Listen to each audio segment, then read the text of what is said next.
नमस्कार उमेश जी, बहुत बहुत स्वागत है आपका। जय सिया राम अंजू जी। जय सिया राम। सर, अभी कुछ दिन पहले बहुत अच्छी खबर आई थी कि $20 ट्रिलियन का भारत के पास गैस का और ऑयल का खजाना मिल गया है। खुदाई का काम वहां पर चल रहा है अंडमान में। और अब खबर ये आ रही है कि भारत को सोने का भी नया भंडार उड़ीसा में मिला है। देखिए, भारत को लिथियम रिजर्व भी मिला था कश्मीर वैली में, आपको याद होगा।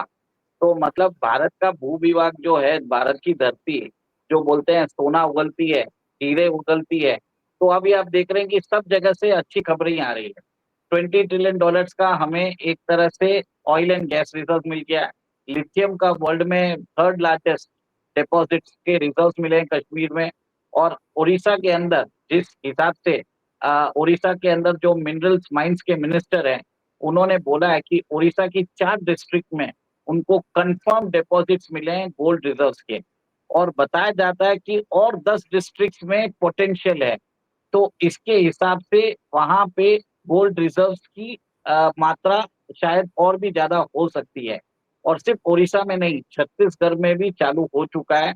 वहां पे भी मिनिस्टर्स ने बोला है कि हम वहां पे लाइसेंस देने वाले हैं, जिससे वहां पे कंपनीज आके चेक कर सकती हैं कि उधर गोल्ड रिजर्व है क्या नहीं।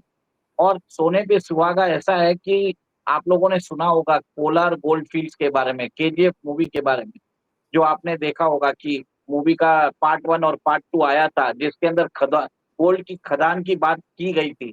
तो उस कोलार गोल्ड फील्ड्स की जो माइन है ना, उसको भी रीओपन कर रहे हैं। और आप देखिए, ये जो कोलार सिटी है भारत के अंदर, सबसे पहले इलेक्ट्रिसिटी कोलार में ही आई थी 1902 में, भारत के अंदर। और बताया जाता है कि अंग्रेजों ने अपने राज में वहां से 900 टन का सोना निकाला था। और ये माइन 2001 में बंद हो गई थी, क्योंकि 2001 में गोल्ड के दाम बहुत कम हो गए थे। ठीक है, मतलब 1 किलो शायद 4 या 5 लाख रुपया हुआ होगा। आज गोल्ड का जो दाम है, 1 किलो 1 करोड़ के बराबर तकरीबन उतना हो चुका है। और अब वो जो माइन जो बंद कर दी गई थी, अब वो वायबल हो चुकी है। अब बताया जाता है कि उसके अंदर 32 to 33 टन का गोल्ड और उसके अंदर पाया जा सकता है। और जिस हिसाब से मॉडर्न ड्रिलिंग टेक्निक्स आ गई है, और एआई बेस्ड जो सॉइल का कॉम्पोजिशन हम स्टडी करके हम ये भी पता लगा सकते हैं कि उसमें कितनी गोल्ड की मात्रा है। तो अब आप देखिए कि वहां पे एक कंपनी है, प्राइवेट कंपनी को दिया गया है, और वो वहां पे हर साल 750 केजीज ऑफ गोल्ड वहां से निकालने वाली है। देखिए, आपको मालूम है कि भारतीय सरकार ने अपना गोल्ड रिजर्व्स कंटिन्यूसली बढ़ाया है। और 2024 के एंड तक भारतीय रिजर्व बैंक के पास 822 टन का गोल्ड था। और अभी 880 टन का गोल्ड है 2025 में। 31 मार्च 2025 का डेटा है। तो एक साल में 58 टन ऑफ गोल्ड उन्होंने परचेज किया।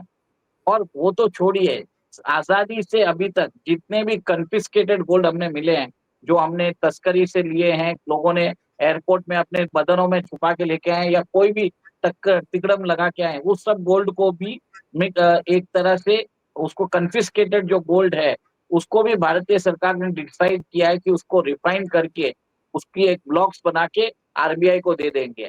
तो आप ये देखिए कि भारत सरकार ने सोचा है कि जब हमारे पास खुद की माइंस पड़ी है, तो हम बाहर से गोल्ड क्यों खरीदना। इससे अच्छा गोल्ड का हम जो जो हमारे डिपॉजिट्स है, हम उसी को निकाल के इससे हमारा रिजर्व बढ़ा पाएंगे। और अंजू जी, आपको याद होगा कि लास्ट ईयर कम से कम 200 टन जो गोल्ड है भारत ने बाहर से लेके आए थे। दिवाली के वक्त तो 100 टन लेके आए थे, उससे पहले भी 100 टन लेके आए थे। तो अब भारत के अंदर 500 टन ऑफ गोल्ड भारत के अंदर है, भारतीय रिजर्व बैंक के जुरिस्डिक्शन में। और 300 प्लस टन, शायद 330 टन गोल्ड बाहर पड़े हैं।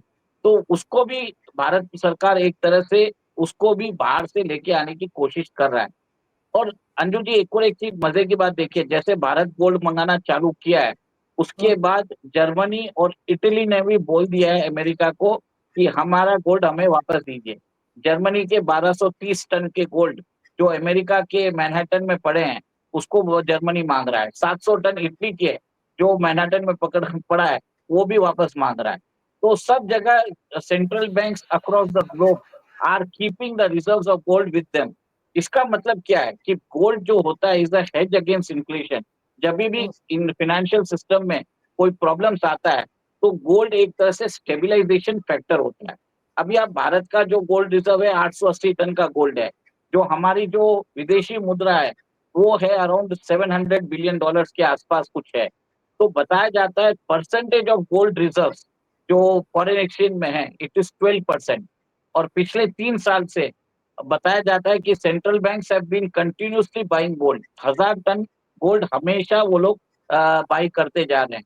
तो और आगे भी बोल रहे हैं कि सेंट्रल बैंक्स इसको बाई करने वाले हैं, क्योंकि आपको मालूम है डॉलर की विश्वसनीयता कम होती जा रही है। डॉलर का जो बताया जाता है जो around $9.2 trillion of US treasury bonds वो वो जून अगस्त में मैच्योर हो रहा है और उसको भी लेने के लिए लोग तैयार नहीं है। तो कहीं ना कहीं इंस्टेबिलिटी बढ़ेगा, गोल्ड का दाम और बढ़ेगा। उसके बावजूद भी सेंट्रल बैंक ने बोल दिया है कि हम गोल्ड और बाई करेंगे। तो कहीं ना कहीं एक तरह से भारत के देखिए भारत तो अपना गोल्ड बढ़ा ही रहा है। भारत बाहर से भी अपना गोल्ड लेके आ रहा है, डोमेस्टिक जी प्रोडक्शन कर रहा है। और जो कन्फिस्केटेड गोल्ड है उसको भी एक तरह से अपने रिजर्व में डाल रहा है। ऑयल और गोल्ड एक्सप्लोरेशन और गोल्ड माइनिंग के लिए आप देख रहे हैं देश भर में वो लाइसेंसेस दे रहा है। तो उड़ीसा और छत्तीसगढ़ तो उससे स्टार्ट है। जी बताया जाता है कि भारत की कण कण में कहीं ना कोई आपको मिल भी जाएगा। तो जो भारत को बोला जाता था सोने की चिड़िया है, तो मेरे जी हिसाब से तो वो जो वो आप देख जो हम जो कहावत में सुनते थे वो वापस होने वाला है, सच होने वाला है, ये मेरा मानना है। बिल्कुल, आप जिस तरह की जानकारी दे रहे हैं उमेश जी, उससे तो यही लग रहा है कि और भी राज्य ऐसे हैं जहां पर ये सोने का खजाना हो सकता है। लेकिन जैसे आपने ये भी बताया कि 200 टन सोना भारत बाहर से लाया था, तो अभी हम क्या मानकर चलें, क्या बाहर और सोना भी है भारत सरकार का जिसको लाने के लिए कार्रवाई की जाएगी आने वाले दिनों में? यस, और भी जो भारत का 350 टन के करीब गोल्ड बाहर पड़ा है उसको भी भारत वापस लेके आएगा। और अभी आपने देखा है कि भारत ने जैसे ही चालू किया वर्ल्ड ओवर सारे सेंट्रल बैंक्स अपना जो गोल्ड है जो लंदन या मैनहट्टन में रहता है उससे सब लोगों ने डिमांड करना चालू कर दिया है। तो कहीं ना कहीं एक तरह से आपने बीच में खबर सुनी होगी कि लंदन बुलियन मेटल एक्सचेंज में जो गोल्ड डिपॉजिट्स थे वो उधर उतने थे नहीं, और वो जो डिलीवरी पहले समझ लीजिए 3-4 दिन में देते थे उन्होंने हफ्तों कर दिया। तो कहीं ना कहीं आप ये देखिए कि सोने की जो महत्व है फिनेंशियल सिस्टम में हमारे रिजर्व में वो बढ़ चुका है। और एक चीज आपको मालूम है जब डोनाल्ड ट्रंप आए थे तब उन्होंने बोला था कि फोर्ट नॉक्स की ऑडिट करेंगे। अमेरिका के पास 8,800 टन का गोल्ड है, उसकी ऑडिट 1970s के बाद कभी हुई नहीं है। और कुछ लोगों ने बोला है कि वो गोल्ड उधर अमेरिका के पास है भी नहीं। और आज सोचिए कि अमेरिकन राष्ट्रपति जो अपने भाषण में जो अपने इलेक्शन के दौरान भाषण में बोलता था कि मैं फोर्ट नॉक्स को ऑडिट करूंगा, वो अभी चुप बैठ चुके हैं। इलॉन मस्क ने भी आप इसके बारे में 2-3 बार ट्वीट किया था, आपको याद होगा। अब वो सब जने चुप बैठ चुके हैं। इसका मतलब क्या है, कुछ ना कुछ गड़बड़ होनी चाहिए। इसके लिए सारे सेंट्रल बैंक अपना गोल्ड अपने पास रख रहे हैं। पर उमेश जी, जो हमारा सोना बाहर है वो हमारी अर्थव्यवस्था के लिए भी तो बहुत जरूरी है ना, क्योंकि सोने के रिजर्व जितने ज्यादा होंगे रिजर्व बैंक के पास उतनी ज्यादा आपकी इकोनॉमी भी तो सुदृढ़ होती है। देखिए गोल्ड हमारे पास टोटल है 880 टन, जिसमें 500 प्लस टन हमारे देश में, 300 प्लस टन हम बाहर रखा हुआ है। क्योंकि कभी का कभी इसको ले जाने और लेके आने में बहुत प्रॉब्लम होता है, खर्चा होता है। तो भारत ने क्या किया, लंदन मेटल एक्सचेंज में वहां पे डिपॉजिट करा दिया। और कुछ भी अगर मतलब सेटलमेंट होता है तो वो सिर्फ एंट्री रख के काम हो जाता है। इसके लिए रखा है। जैसे जैसे भारत की इकोनॉमी बढ़ती जा रही है भारत और गोल्ड परचेज कर रहा है। तो कहीं ना कहीं वो क्या कर रहा है, परचेज गोल्ड प्लस जो रिजर्व गोल्ड उधर पड़ा है उसको उठा के भारत में लेके आ रहा है। क्योंकि आपको मालूम है रशियन और यूक्रेन युद्ध के बाद जो बताया जाता है कि रशिया के $300 बिलियन के रिजर्व्स है वो अमेरिका ने कन्फिस्केट कर दिया था। उसमें बताया जाता है कि गोल्ड के रिजर्व्स भी हैं उनके जो बाहर रखे हुए थे। जैसे भारत का गोल्ड बाहर रखा हुआ था, रशिया का भी गोल्ड बाहर रखा हुआ था, तो उसको भी कन्फिस्केट कर लिया है। और अब जो फिनेंशियल सिस्टम में जो अमेरिका ने ये जो दादागिरी की है उसके बाद लोगों का जो ट्रस्ट है वो खत्म हो चुका है। आज कोई भी काम फाइनेंस में चलता है, फाइनेंशियल मार्केट्स में, it is based on trust. और अमेरिकन डॉलर की विश्वसनीयता खत्म हो रही है। अमेरिका का जो, अब देखिए डोनाल्ड ट्रंप के आने के बाद उनके जो क्लोज एलाइज भी है वो डोनाल्ड ट्रंप पे ट्रस्ट नहीं करते। अब इसके लिए इटली और जर्मनी ने भी अपना गोल्ड उनसे वापस मंगवाया है। इससे भी बहुत प्रॉब्लम होने वाला है अमेरिका को। और लोग ये भी बोल रहे हैं कि अमेरिका के पास वो गोल्ड है ही नहीं, वो सिर्फ बात कर रहा है कि सिर्फ एंट्रीज दे रहा है, और इसके लिए फोर्ट नॉक्स की ऑडिट भी नहीं करा रहे। पर सर, ये जो गोल्ड हमारा बाहर जाता है, इसकी वजह क्या हो सकती है? किस लिए हम लोगों ने अपना गोल्ड अमेरिका या यूके के सेंट्रल बैंक्स में रखवाया? क्या कोई लेन देन होता है उसकी वजह से देना पड़ता है? क्या वजह होती है? आपको मालूम है 1991 में जब हमारे पास सिर्फ 2 हफ्ते का रिजर्व था, तो भारतीय सरकार ने अपना गोल्ड जो था 57 टन ऑफ गोल्ड था वो बाहर भेजा था। ठीक है, तो गोल्ड को गिरवी रखा था, देश में बात भी उठी थी और एक तरह से कड़ी निंदा भी हुई थी, आपको ध्यान है। तो वो हम्म। गोल्ड गिरवी रखा था, उसके अगेंस्ट हमको एक लोन मिलता है। तो अब वो गोल्ड हम वापस लेके भी आ चुके हैं, हमारा रिजर्व भी हम बढ़ा चुके हैं। और आपको मालूम है कि किस तरह से हम आज एक तरह से गोल्ड परचेज भी कर रहे हैं कंटिन्यूअसली। हमारा जो गोल्ड रिजर्व है इट इज लाइक 12% अभी फॉरेन एक्सचेंज के। और आपको बता देता हूँ आज भी भारत होल्ड करता है 220 या 225 tonne, 225 billions of US treasury bonds. Bharat इसको धीरे धीरे कम कर रहा है और इसके अंदर कर रहा है गोल्ड के अंदर। तो ये जो 57 टन सोना हमने गिरवी रखा था 1991 में, ये भारत वापस भी आ गया, और जो लोन हमें मिला था उसको हमने चुकता कर दिया है। हम ये मानकर चले यस, कि पिछले 11 सालों में ये सब कुछ हुआ। पहले ही हो गया था, पर आपको मालूम है 2012-13 में वापस वो स्थिति आ गई थी जब भारत को फ्रेजाइल फाइव की बात बोला था, आपको याद होगा। तो आज फ्रेजाइल फाइव। आप, हाँ, तो फ्रेजाइल फाइव वो स्थिति वापस आ चुकी थी 2012 में। 2014 में जब मोदी जी ने सत्ता ली तब उसके बाद बहुत सारे रिफॉर्म्स किए। उन्होंने समझा कि ये फाइनेंशियल सिस्टम में जो हम ज्यादातर डॉलर रिजर्व रखते हैं वो काम का नहीं है, हमें इसको डाइवर्सिफाई करने की जरूरत है और देश का सोना देश में रखने की भी जरूरत है। जब यूक्रेन का इंसिडेंट होने के बाद आपने देखा कि किस तरह से रशिया के रिजर्व को कन्फिस्केट कर लिया गया। उसके बाद भारत ने गोल्ड परचेज करना भी चालू किया।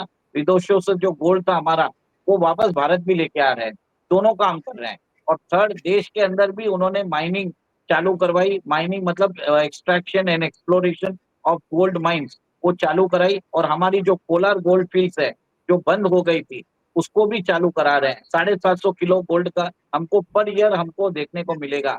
और ये डायरेक्ट ये गोल्ड जाने वाला है रिजर्व बैंक के वॉल्ट में। तो आप ये देखिए भारत कंटिन्यूअसली अपने गोल्ड रिजर्व भी बढ़ा रहा है। और एक तरह से हमारा जो फाइनेंशियल, जो हमारी फिनांस, देखिए एक और एक चीज होता है, गोल्ड का रिजर्व आपके पास रहेगा ना तो आपकी स्थिति एक तरह से, आपके घर में अगर ज्यादा गोल्ड रहता तो लोग क्या समझते हैं कि आप समृद्ध परिवार से आते हैं। वैसे ही भारत के अंदर भी देखा जाएगा कि भारत के सेंट्रल बैंक में कितना गोल्ड है। तो अगर वो जैसे जैसे गोल्ड के रिजर्व बढ़ते जाएंगे तो भारत की जो स्थिति है, जो अंतरराष्ट्रीय स्थिति है वो भी बढ़ती जाएगी। भारत को एक तरह से समृद्ध नेशन समझा जाएगा।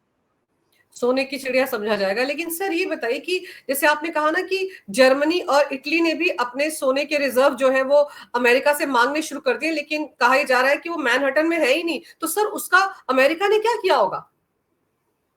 अमेरिका तो सब, अमेरिका के अंदर जो सिस्टम है, मॉनिटरी आर्किटेक्चर सिस्टम है, उसका एक ही चीज है कि डॉलर प्रिंट करो, सारे लोगों को भेजो, सब लोग डॉलर यूज करेंगे, जो डॉलर का जो डिमांड है बढ़ता जाएगा। ठीक है। सेकंड, आप अगर कोई चीज अगर आपको इंपोर्ट करनी है तो आपको एक्सपोर्ट करनी पड़ती है। अमेरिका को सिर्फ डॉलर छापना पड़ता है, छापना भी नहीं पड़ता, इलेक्ट्रॉनिक क्रिएट करता रहता है। क्योंकि हम डॉलर को यूज करते हैं as a world reserve currency, तो उसके कारण डॉलर की मांग हम करते रहते हैं, तो डॉलर को वो क्रिएट करके हमारे पास भेज देता है। इसके कारण उसका जो कंजम्पशन है, अमेरिका क्या करता है, जो रिजर्व हम उसके पास रखते हैं उस बेसिस पे अपना कंजम्पशन फाइनेंस करवाता है। और आप समझ लीजिए अमेरिका एक तरह से ये सिस्टम जो है, अमेरिका की जो करेंसी है जो वर्ल्ड रिजर्व करेंसी बन के बैठी है, इसके कारण अमेरिका को डिस्प्रोपोर्शनेट फायदा होता रहता है। अमेरिकन चाहते हैं ये व्यवस्था बनी रहे। अब लोगों को समझ में आ गया है कि ये जो सिस्टम है एक तरह से अमेरिकन को ही फायदा पहुंचा रही है, और इसके लिए आप ये देख रहे हैं वर्ल्ड ओवर सब लोग अपनी अपनी करेंसी को प्रमोट कर रहे हैं। अभी ये देख लीजिए अफ्रीका में अभी चालू किया है payment and settlement system, pan Africa payment and settlement system उन्होंने अभी चालू किया है। इसमें 15 देश अफ्रीका के और 150 कमर्शियल बैंक्स मिलके एक दूसरे के साथ लोकल करेंसी में सेटलमेंट करने वाले हैं। वो डॉलर यूज ही नहीं कर रहे हैं। ऐसा ही एक तरह से साउथ एशिया में भी वैसे ही काम हो रहा है। साउथ ईस्ट एशिया में वहां पे भी 6 से 7 नेशन मिलके लोकल करेंसी के अंदर ही आप वो लोग सेटलमेंट कर रहे हैं। आपने देखा कि भारत भी अपना जो यूपीआई है उसको प्रमोट कर रहा है। भारत ने अपना एक तरह से जो इनवॉइसिंग है वो रुपीज में भी चालू करवा दिया है। तो आप ये देखिए इंटरनेशनलाइजेशन ऑफ रुपी होता जा रहा है, युआन बढ़ता जा रहा है, युआन का यूसेज, दिरहम्स का यूसेज बढ़ता जा रहा है, यूरो का इश्यू यूसेज बढ़ता जा रहा है। आप ये सोचिए ना कि ब्लैक रॉक जो अमेरिकन कंपनी है वो खुद बोलती है कि यूरोप को कि आप यूरोपियन के ट्रेजरी बॉन्ड्स में इन्वेस्ट करिए, अमेरिका के ट्रेजरी बॉन्ड्स में मत करिए। तो कहीं ना कहीं अमेरिका का जो ये सिस्टम है ये कोलैप्स पे नजर आता जा रहा है, और उनका जो डेब्ट है अभी $37 ट्रिलियन हो चुका है। अब ये उनकी जीडीपी का 123% है। तो कहीं ना कहीं लोगों को लग रहा है कि अमेरिका जिस हिसाब से उसको बेनिफिट मिलते जा रहे हैं और वो डॉलर एक्सपोर्ट करके बाद में सब जगह दादागिरी कर रहा है, उसकी दादागिरी डॉलर के कारण है। तो वो डॉलर को जो इन्फ्लुएंस है वो कम करने की कोशिश कर रहे हैं। सर, और ये जो भी नई फील्ड्स हैं जहां से आप कह रहे हैं कि गोल्ड का रिजर्व मिल सकता है, ये सारी कार्रवाई जो होती है एक्सट्रैक्शन की, मिलने की, इसमें कितना वक्त लग जाता है? क्योंकि जैसे हम लोग गैस और ऑयल की बात कर रहे थे तो उसमें तो 3 से 4 साल लगेंगे। अभी तो वहां चल रहा है कैसे एक्सट्रैक्शन होगा, कैसे कच्चे तेल से तेल बनेगा, ये सब चलेगा। तो यहाँ पर क्या प्रक्रिया रहेगी? देखिए जैसे उड़ीसा में मिला है तो उड़ीसा का अंदर वो जो उनकी स्टेट मिनरल कॉर्पोरेशन है उड़ीसा माइन, वो काम देख रही है।